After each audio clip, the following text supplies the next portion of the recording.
I'm Kirk Bowers, retired civil engineer, resident of Albemarle County, Virginia, and native of Roanoke County, Virginia. I'm here to witness today to injustices proposed to be enacted upon the people of Appalachian culture by two large diameter frac gas pipelines, the Atlantic Coast Pipeline and the Mountain Valley Pipeline.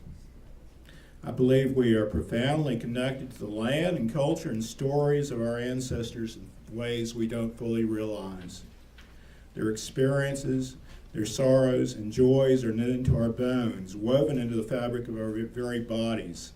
We cannot fully understand the impacts of these connections until we stand on the land and speak the language of those who came before us and gave us the gift of life. I'm here today to speak on behalf of the Appalachian culture. I am deeply connected to Appalachia through my ancestry.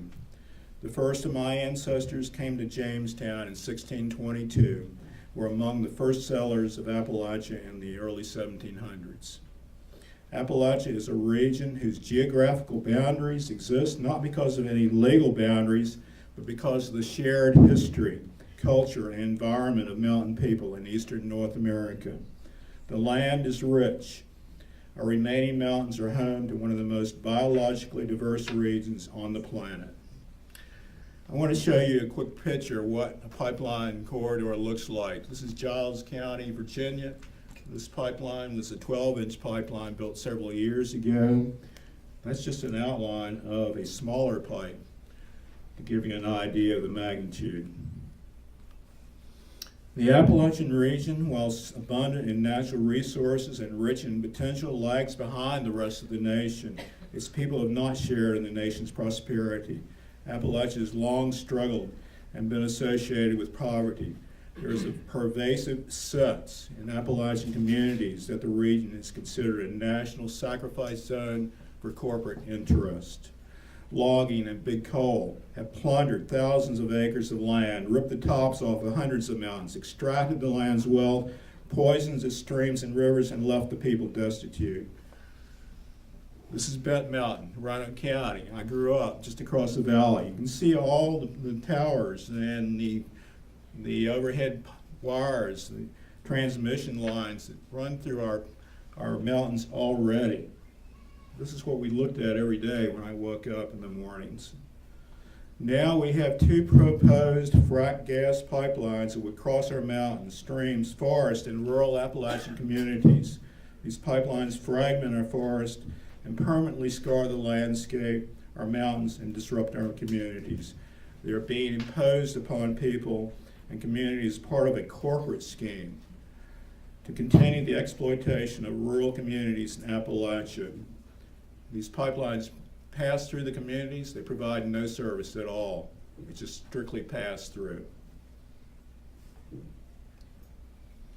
There's another view of the transmission lines that we have down in the Roanoke Valley area. They are all over the place. Pipelines are being built to gain substantial profits, as much as 14% rate of return, all gained for corporations at the expense of rural Appalachian communities. The gas is not needed. We have studies that show that existing pipelines have the capacity to provide adequate supplies of gas for all regions until after 2030. Am I doing okay on time? Yeah. The proposed pipelines would irreparably harm impacted communities, especially those that are culturally attached. Cultural attachment is the cumulative effect over time of a collection of traditions, attitudes, practices, and stories that ties a person to the land, to physical place, and to kinship patterns. In a culturally attached area, land is not valued as a commodity or an investment. Where people are culturally attached to specific land or to a specific place, normal mitigation of the loss is not possible. Craig County, I was told this, a landowner in that area said to me one day, our people are attached to the valleys and mountains all around us. It's been our home for generations. We love the land, the place. People offer us money for our land, but we don't sell it. We just don't want to be cut off from the sacredness of our land.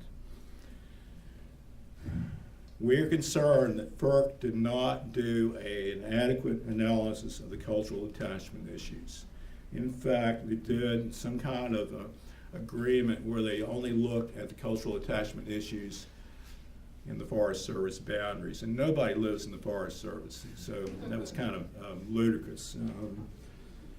So what I'm here to say today is the people of Appalachia would bear a disproportionate amount of environmental damage and cultural intrusion by the pipelines. There's no doubt in anyone's mind construction of these pipelines will negatively impact the scenic beauty of our mountains, streams, large blocks of unfragmented forest, and rural communities in Appalachia. This damage and impacts cannot be mitigated by compensation or environmental mitigation. This is just another instance of a continuing pattern of injustice to our Appalachian communities and culture. Construction of the pipelines will serve to confirm the belief that Appalachia is a sacrifice zone. Thank you so much for your time today. Thank you for listening.